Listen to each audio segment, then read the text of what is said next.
Welcome to Larkin-Gowan Insights, accountancy and business advice for all, the series that gives you bite-sized tips and guidance on tax, funding, legislation, reforms and much more.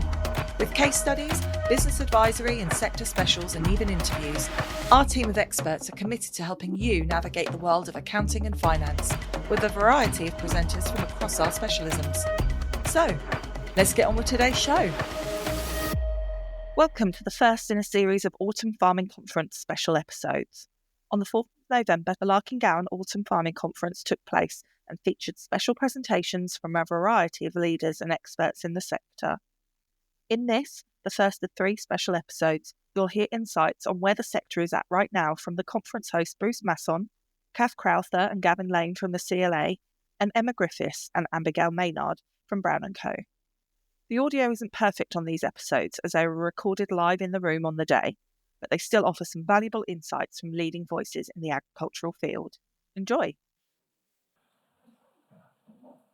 Good morning and welcome everybody to the Autumn Farming Conference 2024. My name is Bruce Masson. I'm a partner in the Farmers and Rural Business team at Larkin-Gowan, and we're delighted to be holding the conference again this year at the Farnham All Saints Hotel. And again, we're delighted to be in partnership with the CLA, and we welcome Cath back later as our chair. It's probably fair to say that had the conference been held this time last week, my opening speech would have been slightly different. And to that extent, because of the timings of today, there are probably more important people to be talking today rather than me. Just a few sort of housekeeping notices on that one. We're obviously delighted to have our headline sponsors, Alan Boswell, on the event. These events obviously don't happen without the support of similar-minded businesses, particularly involved in the rural community. And we also welcome Ashton's Legal and Virgin Money as our other sponsors, and also Anglia Pharma. And I think Johan is in the building today, reporting on that as well. It goes without saying that, probably in light of the news last week, our chosen charities this year, we have Jana returning and the RABI. Both charities will be particularly interested if anyone's mobile phone rings today, and we can hear it. There will be a £20 fine split equally between the two. So that is your warning to please put your mobile phones to silent, or if you're feeling charitable, turn it up to full volume. I think it's fair to say that, as of the news last week, Rachel Reeves has dropped a bit of a bombshell on the whole of the industry. Obviously, inheritance tax is going to take most of the headlines, but we can't lose sight of the fact that in the small print of the budget, there were some fairly unwelcome items as well. The delinking and the capping of the capping of the DLIC basic payment scheme next year will obviously hit many businesses quite hard. If we then look at other smaller items such as the removal of tax relief on double cab pickups, it's quite small things, but also if you look further into 2027, a £50 carbon tax on the price of fertiliser per tonne. All these things are really adding up to be quite a challenging and very unwelcome news for the farming community. Notwithstanding that, I will disappear off the stage very, very quickly and hand over to Cath, because I'm sure we'd all like to hear from the CLA Deputy President, Gavin Lane, who joins us at reasonably short notice. It was quite hard to get either a member of the government or a shadow minister to talk at this event. We are lucky enough to be joined by Abigail and Emma from Brown & Co, who will be talking us through the murky world of environment and biodiversity net gain. Lots of 3-letter acronyms to get your heads around today on that one. Michelle Masson will be joining us talking about sustainability and reporting thereon, something more and more red tape that is increasing into our world. We shall break for coffee and then follow with the panel discussion on that side of things, and hopefully then get on to some slightly more real-world examples. We have Sam Steggles joining us talk about the goat shed diversification, and then we're delighted to be joined by Ed Vipon from Troston Farms, obviously a very large local estate, and talking about the way that they're farming and the ever-changing world in which they are farming. And then what is slightly terrifying for me is I'm back here a bit later to talk about inheritance tax. You will hear an awful lot about it today. What I will say at the moment is we are probably fairly light on detail, but high on rhetoric from the government at the moment. So it's quite an emotive topic. But steering us through that, I'll be assisted by the team from Alan Boswell to talk about succession planning and mitigation of risk thereon. And I'll also cover some slightly other bits as well, saying about furnished holiday lets as well. Again, rug being pulled out from under people's feet all along. That's enough from me for the time being. I will hand you over now to Cath, who is our conference chair today, and the wonders of modern technology, I hand over the clicker. Thank you very much.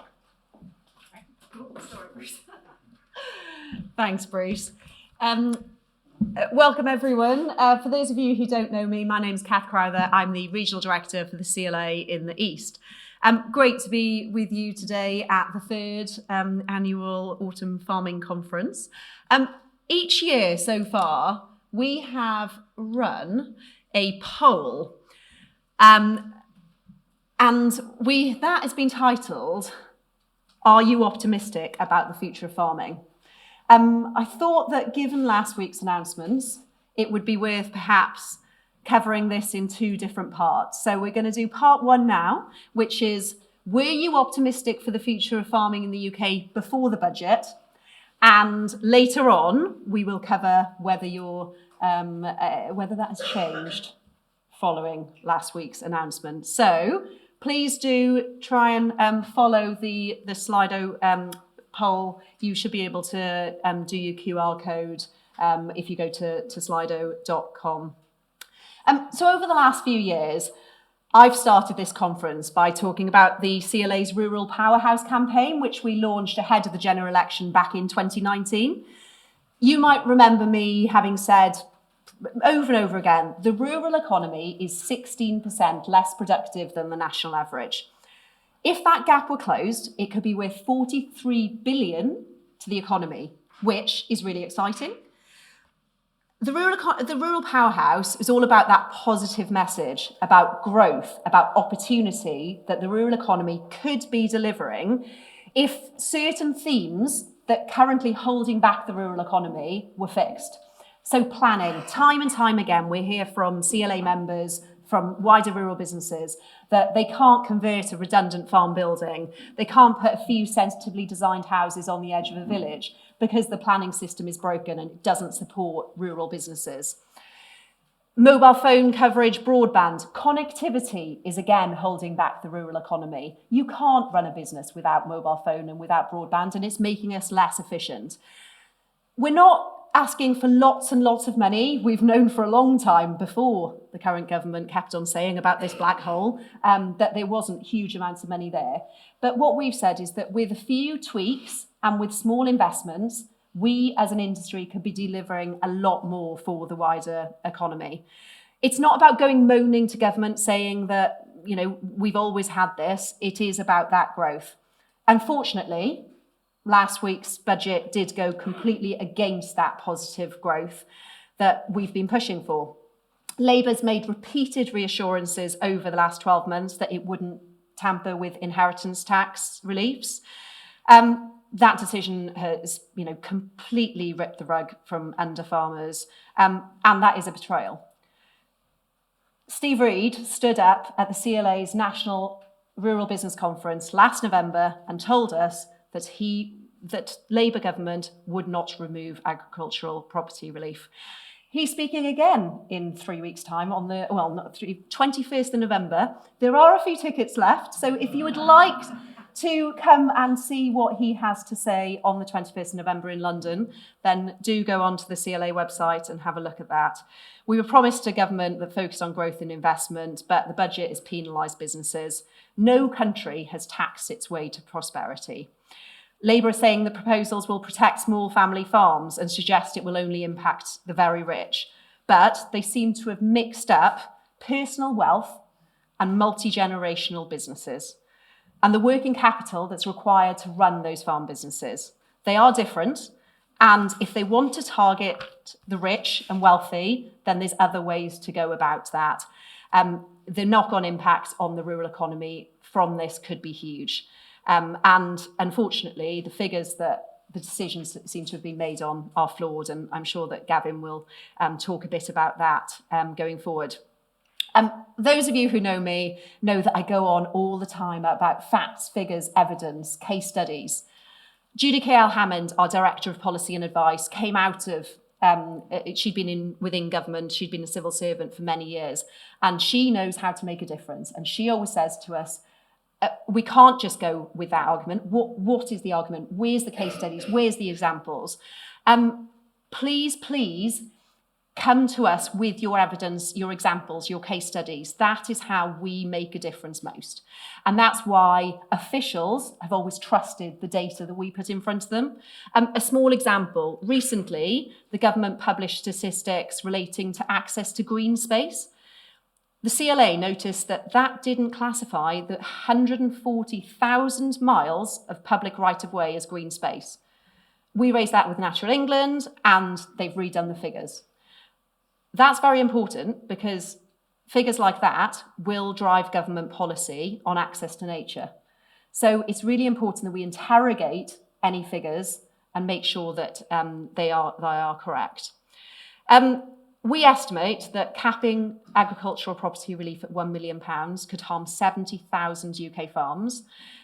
We are now gathering case studies to evidence how the APR and BPR will impact on individual farms. So if you're willing to provide information about your business, please could you let us know?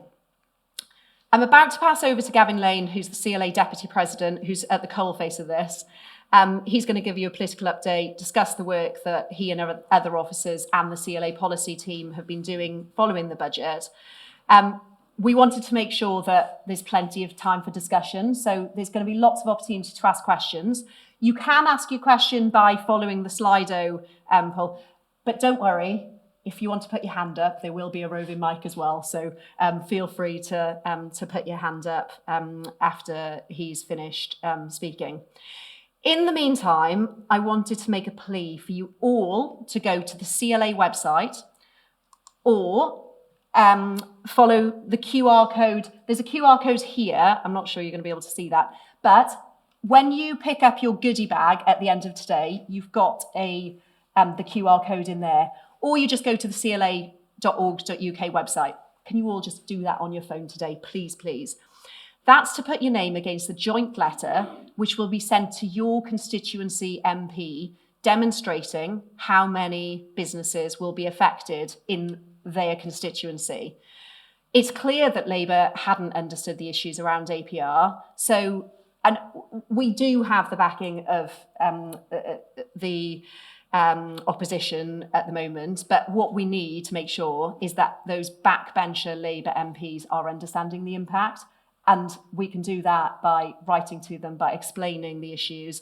Please invite them out to your farms and estates, to your rural business to show them the impact. We're happy to come along to those meetings. We're happy to provide you with briefings. Please encourage your families, friends, neighbours and other rural businesses to sign this letter as well. So I'll pass you on to Gavin to go through things a bit further. Oh, actually, we've got the second poll there as I pass over to Gavin, which is, are you optimistic for the future of farming in the UK now? So that poll should also be running.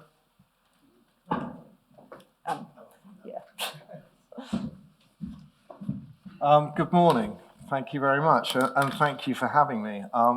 I've sort of come in at slightly short notice. I'm well aware that standing before you and giving you what is undoubtedly quite a lot of bad news from somebody from Norfolk in front of a predominantly Suffolk crowd is perhaps not where I should be. But I can't really sort of impress on you enough of how difficult the last week has been, both for the organisation and for a lot of our members. I'm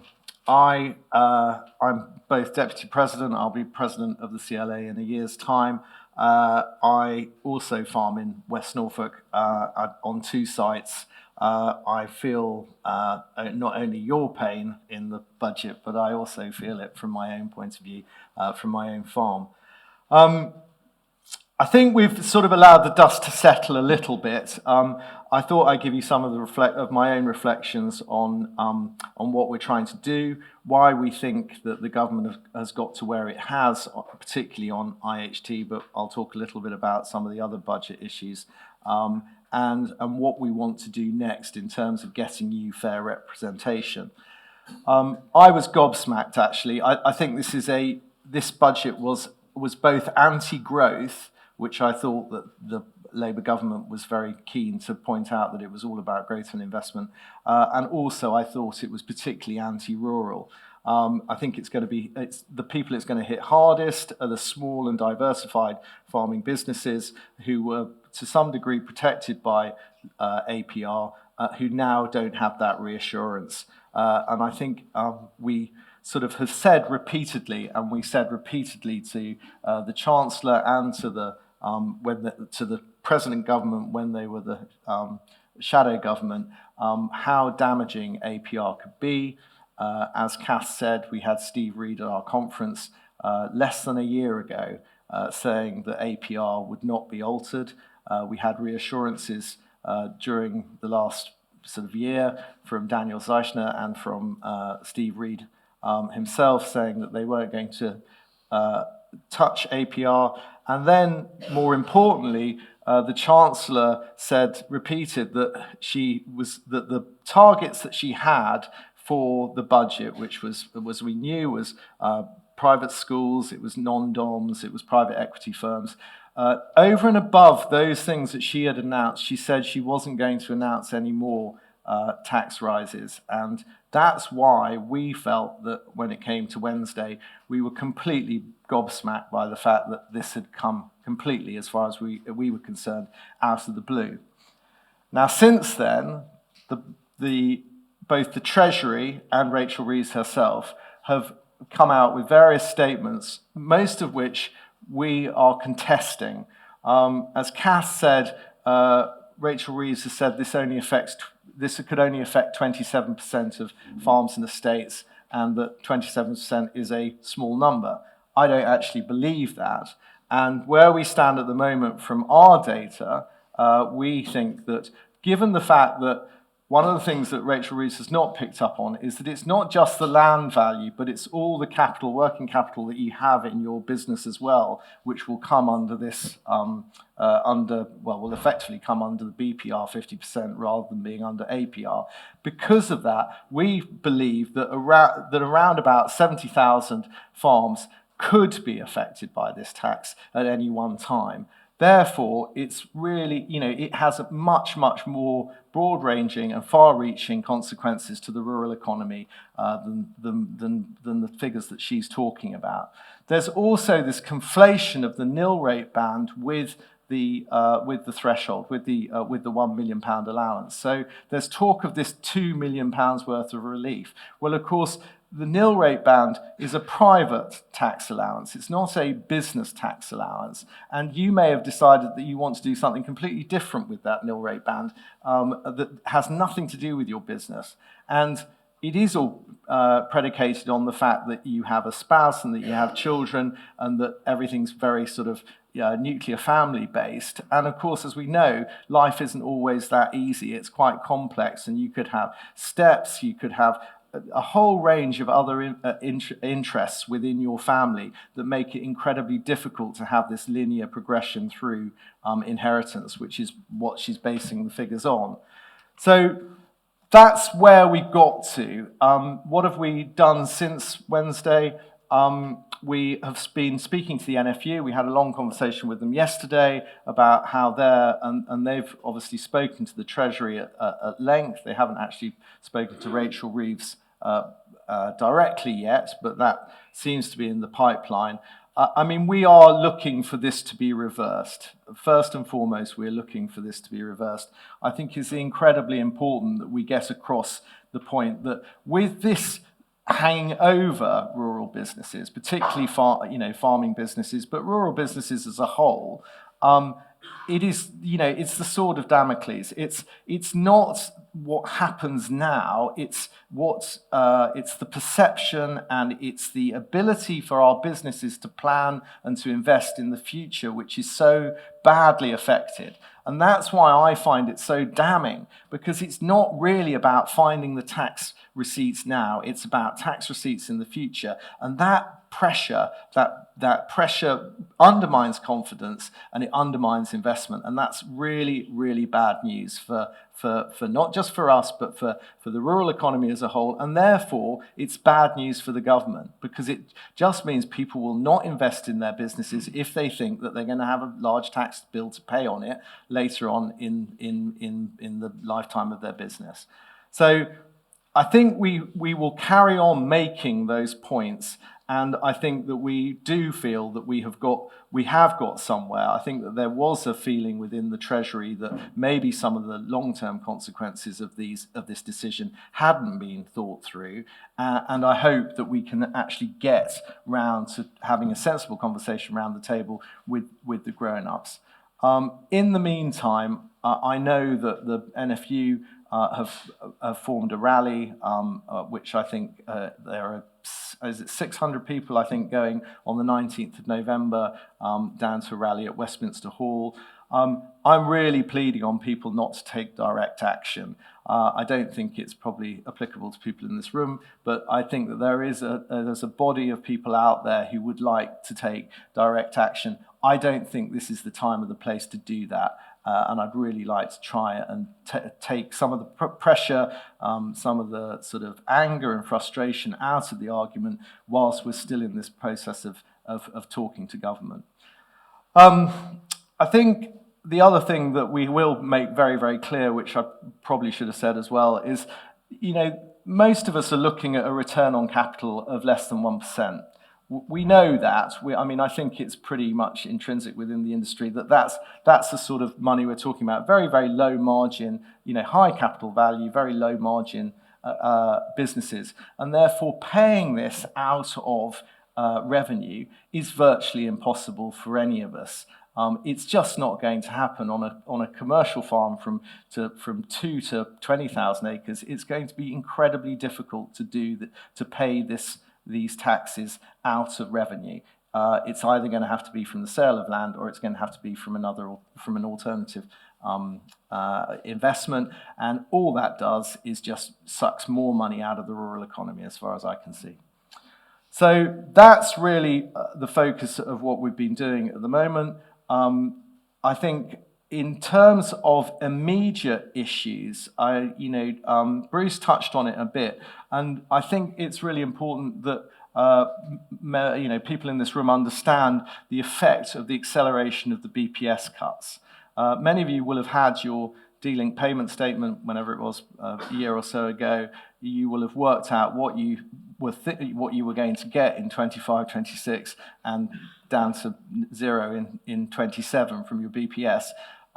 That's all changed. Some of you in this room will have been expecting 20, 30, 40,000 quid's worth of money to come in next July. It's going to be a maximum of 7,200. And so I think you have to be very clear, and we have to be very clear to you. You need to go and talk to your bank managers. You need to go and talk to the people you need to talk to suppliers, wider ranges, any debt that you've got covered off by the idea that you were going to get that money through. It is not going to come through to the same amount. And I think that may have been a trade-off within DEFRA to keep the DEFRA budget where it is. Those of you that haven't started to look at SFI, the Sustainable Farming Incentive, I would definitely start looking at it very, very closely now. The money's there. I don't think it will be there forever. I worry about the agricultural budget going forward, given the cuts that we've seen elsewhere in the government. And whilst we've got the money there, and whilst they've guaranteed the budget for next year, I'd strongly advise you to get into the Sustainable Farming Incentive at some level during the next year. We talk quickly about double cab pickups. Please, if you want to get a double cab pickup, get it before April 25. Well, it still counts as a business class vehicle. After that, it will be treated as a car would be within your business. So get on and make that purchase. And lastly, I would just sort of say, in terms of the wider rural economy, and one of the things I think we forget is that nearly 80% of businesses in the rural sector are not farming, which is a really interesting statistic. There's very little vision or strategy for a rural development and growth program for England, but also in the devolved countries as well. But I'm specifically talking about England. Many of you will remember the Rural Development Programme for England, the old days of the CAP. There was quite a lot of money that you could take to go and get business support, to go and get business advice on how to diversify your business. And there was money available. That side of things seems to be completely neglected by this particular government. We had the UK Shared Prosperity Fund.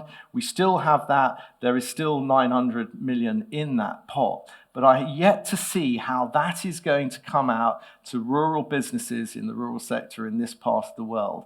And I think that the one thing that I would impress upon the government is, how do you expect these businesses, you've told these businesses to go out and make up the cuts that are coming from farming by diversifying their businesses. How do you expect them to do that without the support, without the advice, and without the money to be able to do that? So I'm really sorry, that's about it. It's not particularly cheery. I do worry going into the winter months about the mental health issue within farming generally. I know that Jana are out there and RAB. If you know people that are struggling mentally, please get them to talk to these bodies. I do think it's going to be a particularly tough back end to this year, coming into this and going forward into the spring. So please, please, please point people in that direction. But I'm still hopeful. I'm always hopeful. I think farming has seen these things happen before. It has been able to, I wouldn't say reinvent itself, but definitely get over some of the challenges that have come its way. We are going to have to feed an ever-increasing population. We are going to have to provide for the environment. We are going to have to provide clean water, clean air. We are going to provide healthy soils. It's not going to come from anywhere else. It has to come from us. And so at some stage, the government will have to sit down and see how it renegotiates its relationship with us long term. And that's really all I had to say. But I'm more than happy. We've got plenty of time for questions, and I'm more than happy to answer any questions.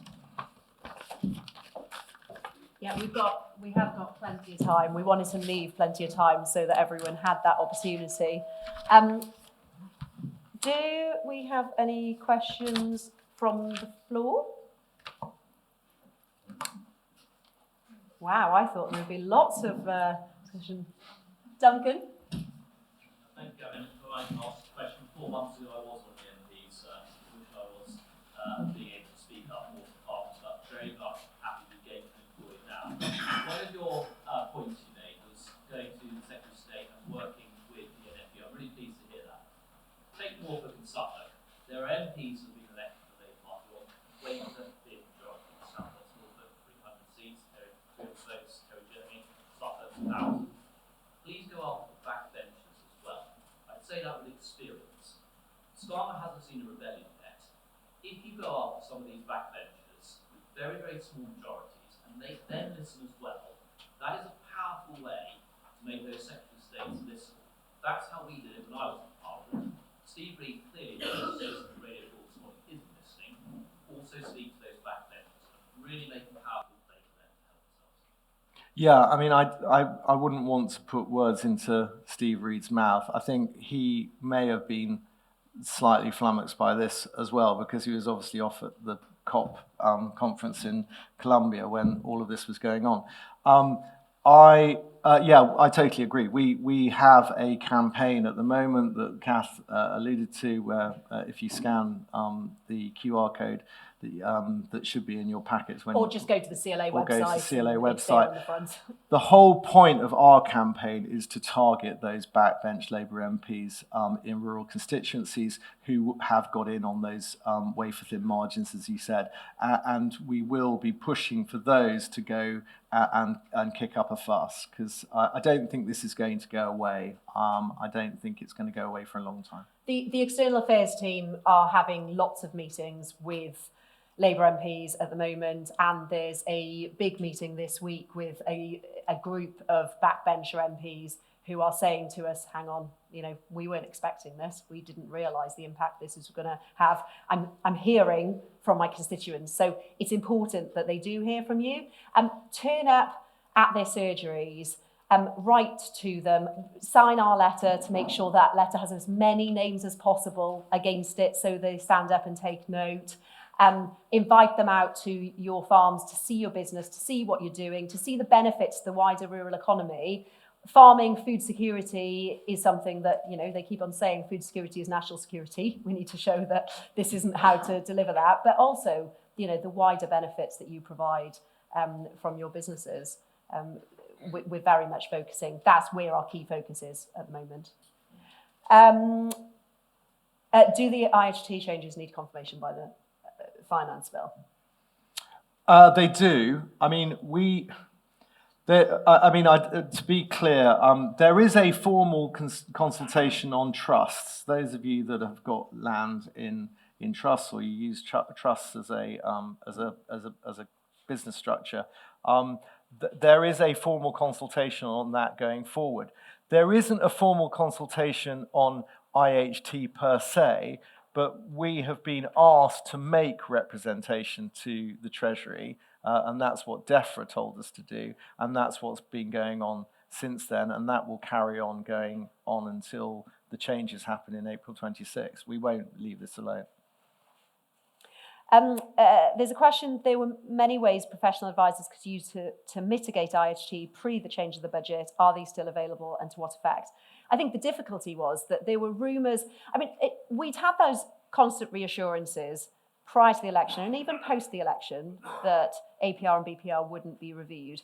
And then all of a sudden the silence was deafening, which is why we suddenly mobilised. We've always kept a bit quiet on those issues. You don't want to raise them if you don't think that it's going to come up.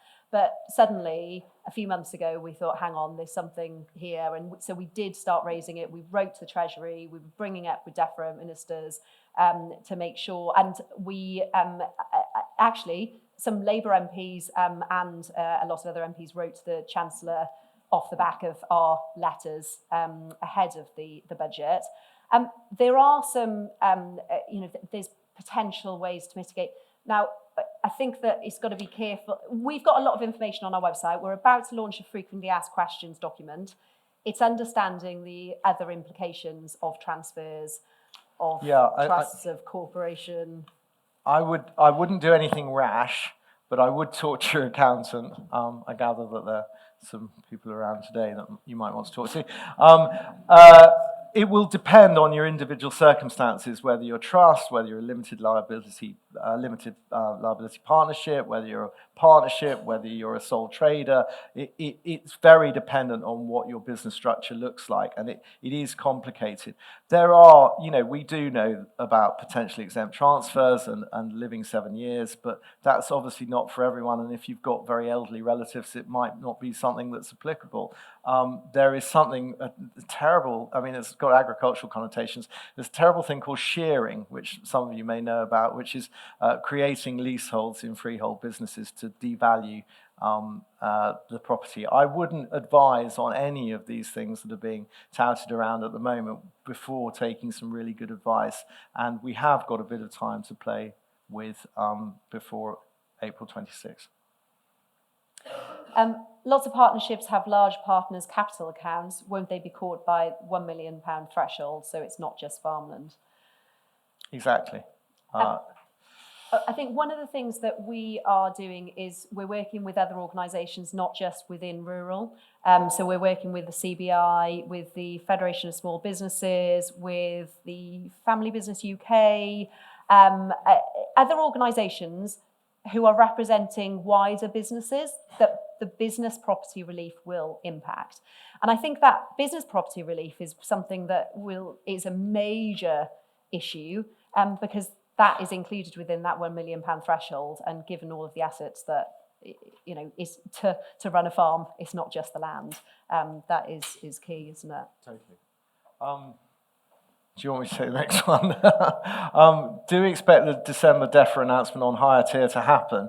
Given delays in the last 6 months, can we trust this information to be provided in December? I mean, exactly. I mean, it's the thing that's driven me up the wall. I mean, particularly for our members in the uplands who are incredibly dependent on higher tier.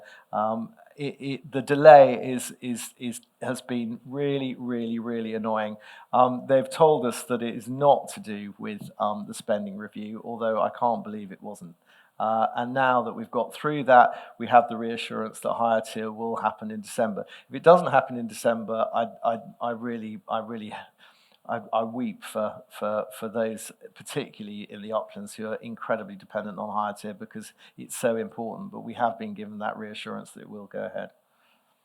The justification for the accelerated reduction in dealing payments is because they need it to ensure the new schemes, there's sufficient funding for the new schemes. Now, to date, we've seen a low uptake. Fortunately, there has been a rollover from the underspend, which we were pushing for. But yeah, there's lots more to come. And there will be a rolling application for higher tier coming through now. We actually have our Agricultural Transition Roadshow at the end of November. Those events are available to CLA members and CLA non-members, providing practical information on the different schemes and in light of the budget announcements last week. So they're available on the CLA website if you want to come and sign up and come and speak to. We've got our advisors, we've got business consultants there, we've also got DEFRA, Forestry Commission and the RPA coming along to those as well. The budget contains some nasty hidden surprises. Are there any more to come? You tell me. I mean, Rachel Reeves was very clear that she wanted this budget to be to have everything in it, and hopefully not to provide any more nasty surprises going forward. Having said that, having sort of broken her promise, but broken this sort of idea that she wasn't going to do anything with APR. Can I trust her not to make another announcement? Not at the moment, I can't. It's very difficult, given the situation we find ourselves in, to say that there won't be any nasty surprises going forward. And I think on that question, is it likely the government will reverse this announcement?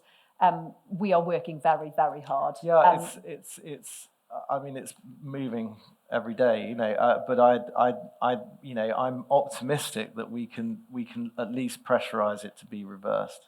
I think that we're gathering momentum with those backbencher MPs, which is going to be key to this. Stuart, the government has suggested that only 500 farms a year will be impacted by this. You've said 70,000 in total. 70,000 could.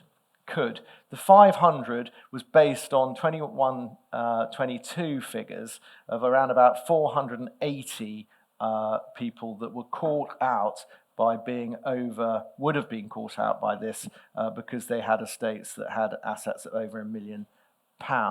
But there is part of this argument is to do with how you look at APR and BPR, because a lot of the capital that was within those businesses would have been covered off by APR, which would now be covered off by BPR. And I think that there's the issue that we haven't really addressed is the whole idea of fiscal drag. If land prices continue to increase, and as we know, that our farming population becomes more aged, I think that more and more of that 70,000 that will be dragged into this over time. And, things will look a lot different in 5 to 7 years' time if the Labour government have still kept this, if the Labour government's still in, and if they've still kept this in place. It's not. I'm probably less worried about what happens on the whatever it is, the 5th of April 2026. I'm much more worried about what happens on the 5th of April 2046, say, if this still applies, because more and more people will be dragged into this and it will affect more and more businesses. That 500 figure was based on 1 year, and we know that death is unpredictable. The main focus of lobbying is to remove the APR or BPR cap. Could it be more likely the £1 million cap could be increased to, say, £5 million instead of scrapping entirely? Who knows? I mean, I think, first of all, I'd like them to rethink and go back to the drawing board and reverse this, is what I would like. If we have to get into the situation of negotiations, I don't necessarily believe that a cap is the right answer, because wherever we sit with the cap is going to have implications for businesses either side. And as I've said, the way this tax works affects different businesses in different ways, and there's not very many situations which are alike, and therefore it's really, I'm not sure that I always think that increasing the cap is going to be the right way to deal with this. And big doesn't always equals bad, which is what this government seemed to be suggesting. There's a huge amount of very large businesses which provide a lot for the wider economy and socially, providing homes at discounted rents, providing an awful lot to the local economy, to local communities. And that's why last year we ran our social value survey, the social value of land ownership. And that was looking at valuing the benefits that our members provide to wider society that no one else can do. It's providing homes for local people and putting in broadband for the locals to be able to access, providing the cricket pitch and convening community projects. A lot of that is done without any payment for it. And I think that we need to use those figures in our arguments, in our justification, to demonstrate that that isn't. We've talked a lot in the organisation about, and I just mentioned about undermining confidence in the rural economy. We know how many private landlords on traditional estates and farms are now selling up, getting rid of their tenants, selling those properties because of the increased regulation and because of the increased taxation on those on the rented property sector. I think that we're now talking about moving into another era which is going to accelerate the sale of those private rented properties. And a lot of them have been rented out to local people at under market rent for whatever reasons, but that's just how a lot of traditional estates work and traditional farms work. I'd hate to see that accelerated, because I think all those people will then have to go into social housing provided by somebody else, and there's, as we can see, there's far less opportunities to rent out there generally. So it is really, really regressive and retrospective to keep on with this policy of penalising private landlords. But in the estate situation with IHT, these IHT changes coming down the line, I think it's going to have a really, really difficult effect on private landlords. And, there's been arguments from Labour saying that it's targeting those wealthy people who are buying land to avoid tax. And there are other ways to go about targeting those individuals, and the rules that can be looked at separately to a threshold. Whilst there's lots of talk about IHT, there'll be much more immediate impact from minimum wage and national insurance thresholds. Will they be counterproductive? I've talked about this. I think it's quite tricky, because obviously the threshold, the NI threshold's gone up, but but the employer contribution has gone up and the minimum wage has gone up. I was talking to a machinery dealership in East Anglia employs about 380 people. They're looking at just shy of 500,000 taken off their bottom line by the minimum wage increase and by the NI employer contribution. Now that 500,000 doesn't come out of thin air; it comes from their employees. So they've said to their employees, don't expect a Christmas bonus, don't expect a pay rise in January, and that all filters through, because they don't go out and spend their money, they don't go out and use other people, they don't spend with local shops, they don't spend with local service providers, and it's all money that's taken out of the system, and as I say, it just undermines confidence, and it means people don't invest. Question, is there still talk of creating environmental relief for land and conservation options? Yes, we had that announcement. That was something the CLA's been lobbying for a long time.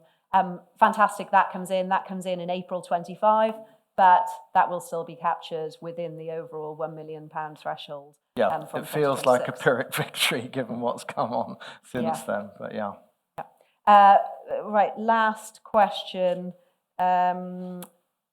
If no change in the revised APR rules, what impact are they likely to be on value of land? Well, I don't know about you, but I mean, in the last probably 10 to 15 years, the demands for land have increased dramatically, and that's why I think, given the demands of renewables, given the demands for housing, for environmental delivery, for food, I can't see that there's going to be a massive decrease in the value of land. Now, that's just my opinion. I have nothing to base that on, but I think it's unlikely that we're going to see a dramatic effect of all of this to the value of land, because there's so many people who are after it. And one of the things that we've been saying recently is that the people who buy land, you've got the NGOs, you've got the wildlife organisations that want to deliver environmentally, you've got big corporations. The only people that are captured by this is the active farmers, and because you have to be an active farmer to qualify anyway. And so, it's making sure that they understand the implications. Do we really want big corporates buying up our land and those decisions being made in boardrooms in London, in Shanghai, in New York? Do we really want that? Do a Labour government want that? Thank you very much, Gavin. If you want to discuss anything further, then obviously I'm very happy to have a chat later on. I know that Gavin has to rush off, but very happy to run through. But perhaps you can thank Gavin.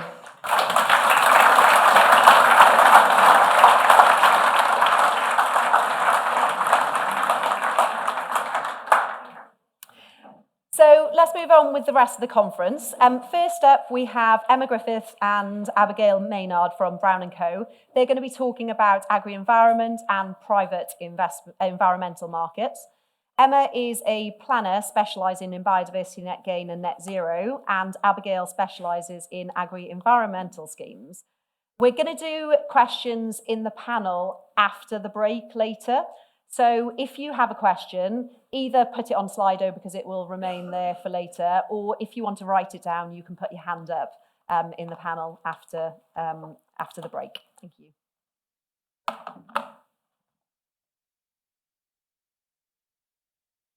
Right. Good morning, everybody. So lovely to see so many bright faces. I have a disclaimer whenever I talk, and that is that I get carried away and get very excited, end up talking very, very quickly. So if I am talking too quickly or you can't hear me, just sort of flap at me and I'll try and respond by slowing down. Great. So thank you very much for the introduction, Cath. My name is Abby Maynard. I'm an environmental consultant based in our Norwich office. And my expertise is anything green and fluffy, my colleagues would say. So it was quite interesting, and thank you so much for Gavin for the great political update, but really quite doom and gloom, I think, from an agricultural perspective.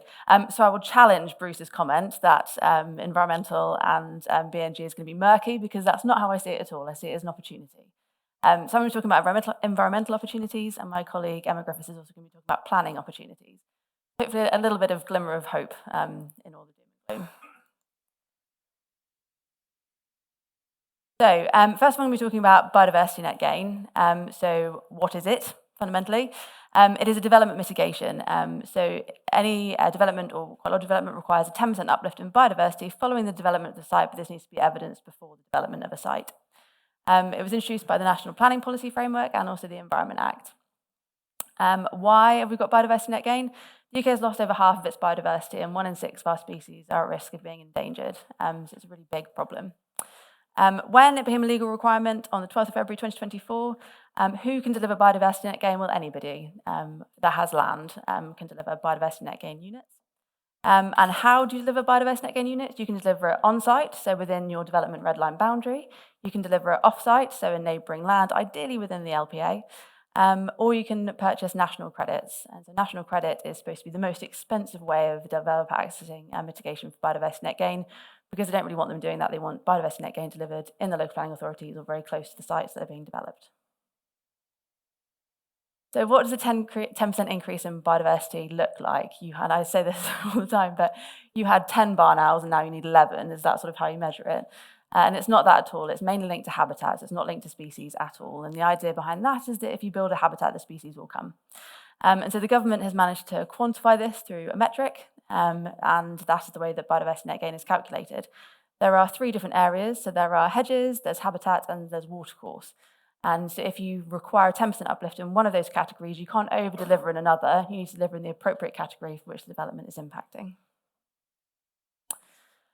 So what is the process behind biodiversity net gain? So first of all, you need to have a preliminary survey and strategy. You need to have an ecologist report and a baseline to tell you what your BNG unit is for your site before you start. You then need to understand your local priorities. This is something that in Norfolk specifically, we're lagging behind a little bit on. So biodiversity net gain has been coming for about 3 years now, and we still don't have an official local nature recovery strategy for Norfolk. So it's coming, but we haven't got it quite yet. In other parts of the country, they're much more advanced with this. They know what they're doing. You then need to have a biodiversity monitoring and management plan, so a GAIN plan. So I'm starting from A, how do I get to B? What does that look like? What is the management required to get there? You then need to document your project by the National Register, price your credits, advertise credits, agree a payment structure, sell, legally secure the management, and then there is management and monitoring beyond that. That's the process, biodiversity net gain, nice and simple. What kind of projects are good for BNG? So projects BNG that are good are big projects, mainly because of the costs involved. So you've got legal costs, you've got your accountant's cost, and you've actually got the cost of loading it up onto the National Register. So big projects, special projects. So not all biodiversity net gain credits were created equally. There is a scoring of habitat structure within the metric, and so more complicated habitats might be harder to get hold of, and therefore may be more valuable. And easy projects as well. So easy projects are probably the best ones to be thinking about. So if you were a farmer that was diversifying, an arable farmer that was diversifying into livestock, and you're thinking about creating some permanent pasture, if you're going to do it anyway, then capture the BNG credit value for that habitat management change. It would be a good one as well. So important things are what your origin habitat is. So arable land is considered to be the worst possible habitat you can have. So that's the very lowest. And then you have priority habitats such as heathland, fenland, reedbed, which are really quite valuable. And every type of habitat falls within that structure. What are you prepared to do? All these habitats are going to require active management. And then also undertaking, really importantly, a cost-benefit analysis. So how much is the habitat management going to cost you? What kind of land value loss are you losing? And such things. So some figures. This could be any parkland, anywhere in the world. So we had a desire to move from poor quality wood pasture and parkland to good quality wood pasture and parkland. In terms of management change, not really looking at a lot there. Introducing a new age class of parkland trees, a bit more planting. Establish a more varied grass straw. That could be through overseeding or a change in grazing management. Retaining the deadwood, and then managing the grass in an appropriate manner, which means sort of not overgrazing it. Potential 31 credits to offer the market. At 30 years, over the 30 years, we anticipated that would probably cost about £4,500. Negligible ongoing annual management. They already had the sheep, they were going to be managing it in that way anyway. So if we valued it at £15,000 of credit, which is really quite conservative, we'd be looking at £465,000, working that back £704 per hectare per annum, which for permanent pasture is actually quite nice. However, the biodiversity net gain sounds wonderful and everyone's really excited by it. And like I said before, any farmer can deliver biodiversity net gain. The problem is, where are the buyers for this? So developers are getting wiser to BNG requirements and they're starting to deliver their BNG within their red line boundary.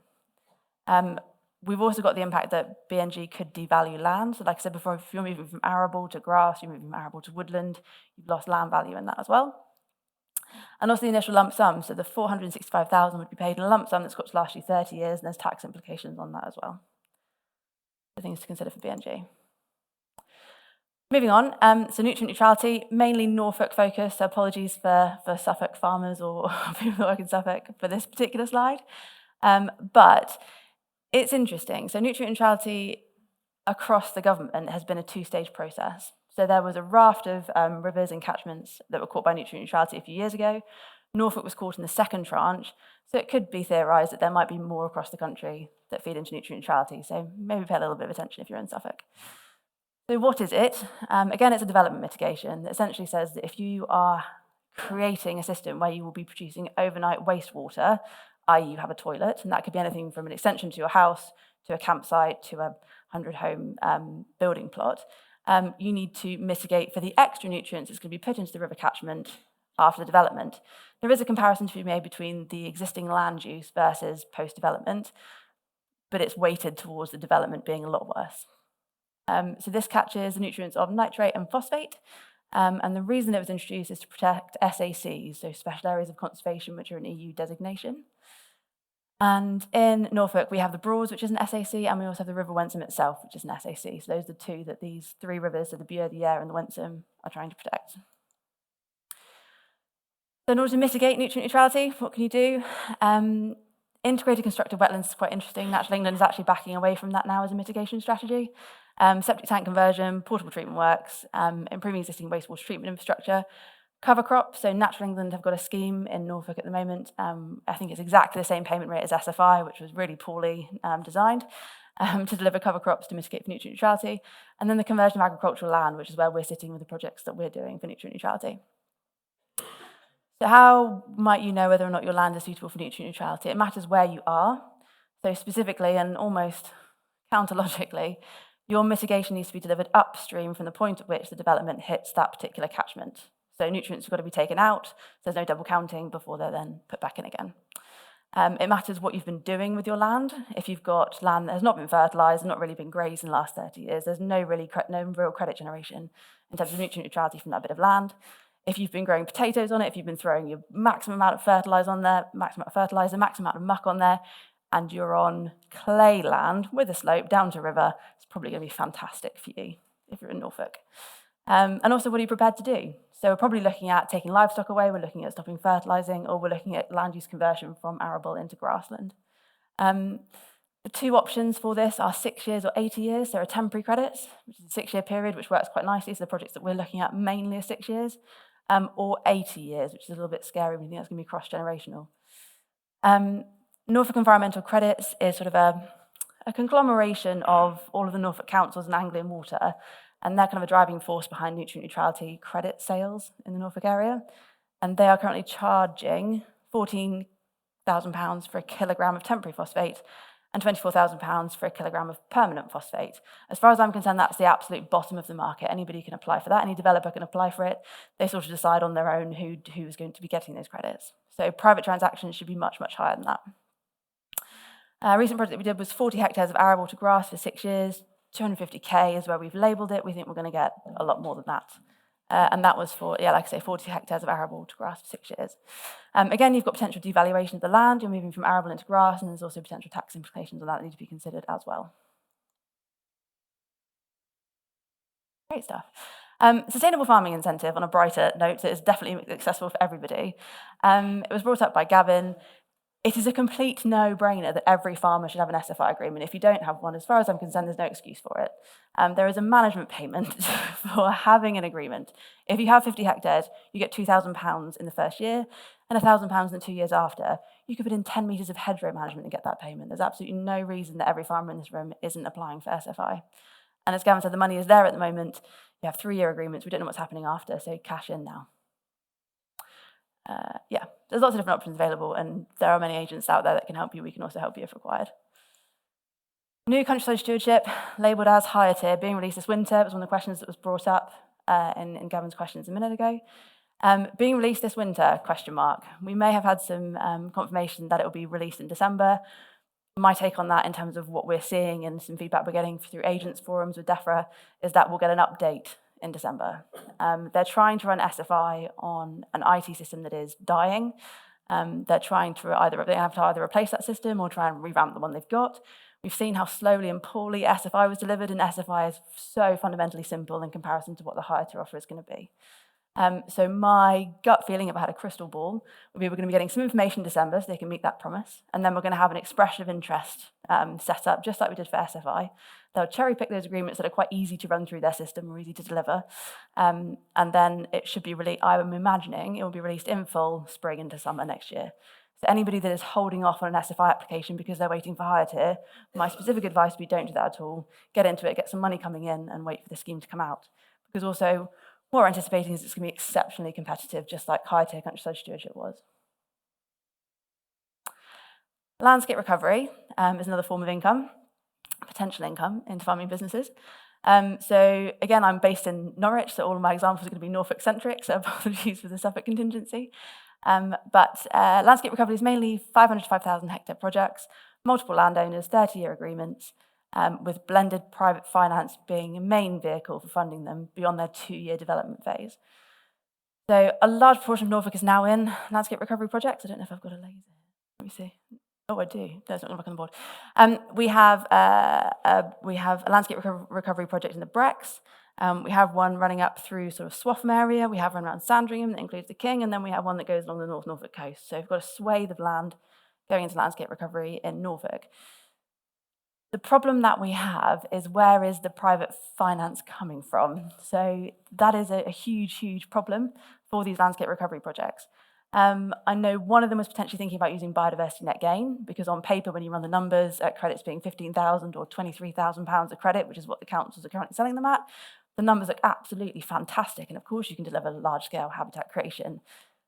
However, as I said, well, developers aren't really looking. They're either buying land and doing it themselves, or delivering it within the red line boundary, or they're popping to the Environment Bank and buying some cheap credits that way. The BNG as a model for private finance doesn't really work. So they're going to have to find other ways to do it. And I think DEFRA hoped that all of a sudden this sort of green market would evolve and businesses would be paying into agricultural land for delivering habitat creation. And I am not seeing it. It doesn't necessarily mean it's not happening, but I'm not seeing it in my day-to-day role. So my advice to anybody who's thinking about going into a landscape recovery project is do it. Absolutely, why not? There are 2 years worth of project development that is funded, so why not? And if these markets develop over that 2-year period, then you're not disadvantaging yourself at all by doing it. So get involved in landscape recovery, but just taper your expectations. So my take-home points would be that biodiversity net gain may be a storm in a teacup, but there is a potential for big, special, or easy projects if you're doing it anyway, capture that value. Nutrient neutrality is really exciting if you're in Norfolk, unless the government turn it into a levy, which is a big concern of ours, so something like a community infrastructure levy. We thought they might do nutrient neutrality, try and free up development. It's not something we've seen at the moment. Doesn't mean, as we were saying before, it won't happen. So we're just keeping an eye on that. Anyone with an SBI should have an SFI agreement, strong on that. Watch this space for the new countryside stewardship agreements. They're coming at some point. Landscape recovery is still developing, and fundamentally tax, as with all situations, is a very large concern. So thank you very much for your time. I'm now going to pass you over to my colleague Emma Griffiths. Oops. Good morning, everyone. My name's Emma. I'm one of the planners, mostly based in our Norwich office, but working across East Anglia. So I thought I'd just have a quick overview of potential planning opportunities. Generally, especially in recent months, I've been out on farms more and more. Or at the moment, we're partnering with DEFRA to run the Future Farm Resilience Fund scheme, particularly doing land and property reviews, and especially in the last few months, a lot of those have been, can you come out and have a look and see what we can do, because we've got a big hole to fill, and less than ideal, but we need to know how we can fill that hole fairly quickly and dispose of some assets. So, increasingly, there is a hole to fill, and I think that that's only going to get bigger. And so planning is not an ideal solution. The planning system has got all its own challenges as well. And it requires an amount of upfront funding to even get any money out of the back end as well. And so it suffers with challenges as much as everything else. But there is potential there to use some assets that aren't necessarily working for you in the short term and hopefully get some funds out of them that might help you in the longer term. So prior notification application, so utilising your permitted development rights. So most of you will be aware of what these are. You've got your traditional Part 6 rights under Class A and Class B for the erection of new buildings or the extension of buildings. And so most of you will have utilised that at some point. Those are really great. We had the changes to permitted development rights earlier this year. You can now erect larger buildings, bigger extensions to really accommodate changing practices. What that very often means is that you are left with well, no, what it doesn't mean, because if you're using your Class C, your A and your B rights, then you nullify your Class Q and your Class R rights, and so we need to think carefully about strategy on that one. But as you think about the need for bigger buildings or amalgamating a number of buildings into one building, you're inevitably left with a lot of older buildings that are no longer fit for purpose. Where those are modern buildings and planning policies don't generally support their conversion for anything useful, you've got your Class Q and your Class R rights to help convert those into more usable purposes. So Class Q, that's for your agricultural to residential. Changes earlier this year increased the amount of building footprint that you can change. So we're now up to 1,000 square metres and up to, in theory, 10 dwellings. On the downside, they reduced the size of the dwellings you can now create from a maximum of 465 down to 150 square metres. For you, that might not necessarily be an issue, but I think some of the developers are definitely feeling the pinch on that and thinking about how they make that work in the long term. You've also got a lot of other things to think about. 10's a great number, but you also have to make sure that you've got appropriate road access and that you can secure adequate natural daylight, conform with nationally described space standards, etc. So there's a lot of finer nuances in that, but a lot of great potential for creating residential schemes in places where otherwise they wouldn't be generally supported. And as I will come on to in a minute, that could open up some further opportunities for development of those buildings. Class R rights, that's for your agricultural to a flexible commercial use. Again, floor space increases from 500 metres squared to 1,000 metres squared. You can now apply under that. Generally, councils are a little bit more supportive of that than they are Class Q, where traditionally they've been a little bit restrictive and conservative about how they like those to be implemented. You can, under your Class R rights, flick to a whole range of different uses. So that's traditional commercial uses, industrial uses. Again, there are some things to comply with on that, but it's a really great way of utilising buildings to generate additional income. It's a PD application unless you're converting less than 150 metres squared of building, in which case all you have to do is pop a letter into the council with a plan and say, essentially, tomorrow I'm changing the use of this building. It's a good way for getting some smaller changes through without all of the upfront cost of having a planning application and increasingly the large amount of technical survey work that's required for that. Also in the short term, benefit-wise, not so much for the environment, apologies, your PD applications aren't caught by your BNG requirements. And so that's another level of cost taken off the front.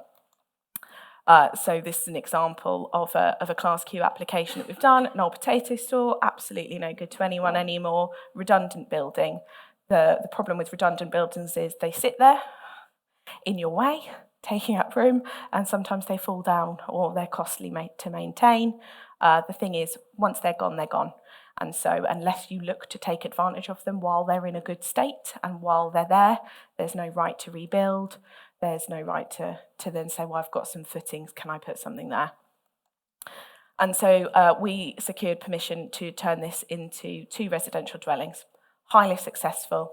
Farmer sold them on, generated a a good amount of money. Actually, spoke to him at the end of last year, phenomenally pleased with the way that everything went, and it used an area of the yard that was no longer fit for purpose for them.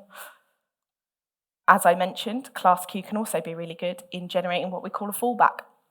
So seeking permission for the conversion of modern buildings is great in theory, but in practice it's not always ideal. Not everyone wants to live in what was an old potato store. And so not everyone wants to necessarily be, if you're seeking permission for 10 dwellings in a large store, not everyone wants to be stuck in a lovely little unit of 10 back-to-back terrace dwellings. And so the Class Q permission can secure a really nice fallback. That is, we secure a Class Q, and then we go back in for a full planning application, and we say to the council, ordinarily you wouldn't have let us put these houses here, but we've already got permission to do them. And so all of your sustainability criteria are kind of by the by on this one, and so we just want to have an argument with you about landscape impacts and design and amenity, etc. And actually, we think this will look much better because actually everyone will have a nicer garden, and don't these houses look much nicer than that old grain store that we were proposing to convert? And we've had a huge amount of success with this. This is one we did in Weybread. We got Class Q permission for the conversion of an old machinery store into 2 dwellings, and then we went back in and got planning permission for 2 residential dwellings. We did the original Class Q for the landowner. We then acted to sell that on to a developer that we work with often, who's basically made this their whole business model. They then purchased, they then came back to us, and we went back in for the planning. We did all the technical details, and we did all the on-site work as well. So we went from a fairly run-of-the-mill machinery store to a couple of really nice £800,000 houses. So where we're looking at traditional buildings, again, quite costly in maintaining those roofs, those walls, but once they're gone, they're gone. Traditional planning policies are quite supportive of their conversion. There's an upfront cost with those, with the planning applications. There is no getting past that, especially when we're talking about traditional buildings. The whole heap of technical ecology survey work that goes with that, particularly around bats, is no joke, and those requirements are only getting more onerous. You know, it's not enough to say we've got bats, we will do what you want. You have a survey, it confirms that you've got bats. You then need a minimum of 3 more surveys before Natural England will say, okay, we'll give you a licence, which seems not the most logical thing to do, and they have time implications. But there's no getting over the fact that it makes a really good use of a building that otherwise might be a management nightmare. And again, once it's gone, it's gone. Change of use of land, we're talking about new dwellings, we're talking about holiday accommodation, camping. Again, they've all got their challenges, they've got tax implications. Holiday accommodation in particular, we're finding challenging getting councils on board with, but there remains some appetite there and there remains ability to do it. Again, you've got permitted development rights to use land for temporary periods for campsites, etc.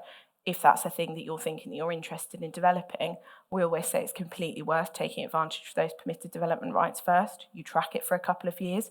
You've got a much better needs argument to go back in with the council with a full application and say, actually, we want to make something more of this. And, new dwellings.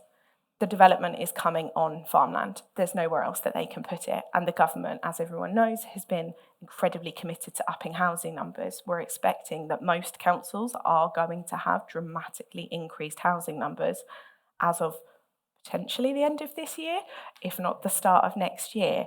They need to find somewhere to put all of that housing. Increasingly, councils have got policies that aren't just looking at allocating the big sites, they're looking at smaller developments on the edge of villages. Again, how that comes through in practice remains to be seen, and so we're still experiencing some pushback on councils with that, but especially in our area, we've got increasing policies for small developments of 3 to 5 houses, on an odd bit of field that actually probably doesn't work for you right next to a village. Is there an opportunity to secure a small development and generate some funds that way? And then the larger pieces of land, the land promotion. The councils are going to have more houses to find. It means allocating more land. In our area, Brecklin District Council obviously has recently halted the development of their emerging local plan on the basis that they're expecting their housing numbers to increase by up to 47%.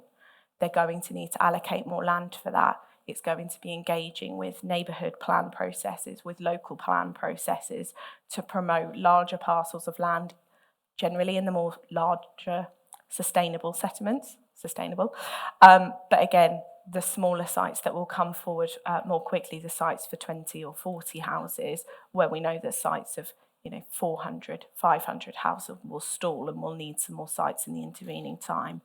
And so engaging with those processes, thinking about short-term opportunities, but longer-term opportunities as well, to help better utilise land, to better utilise buildings, to generate additional funds in the short term, the medium term, the long term. Obviously a whole heap of implications for what environmental schemes you might do, where you might place those, your tax, your investment, all of that. But I think there's definitely still opportunities there for generation of funds to better utilise, to try and plug holes where holes need to be plugged, and to engage with planning. Not the most simple process, but the need for housing isn't going anywhere at all. So that's me. Thank you very much. Thank you for joining us for Larkin-Gowan Insights, Accountancy and Business Advice for All. Don't forget, you can find more information about today's topic and more about how our team of experts can help you in your business by visiting our website, larkin-gowan.co.uk. Join us again next time for another fascinating insight into the world of accounting and finance.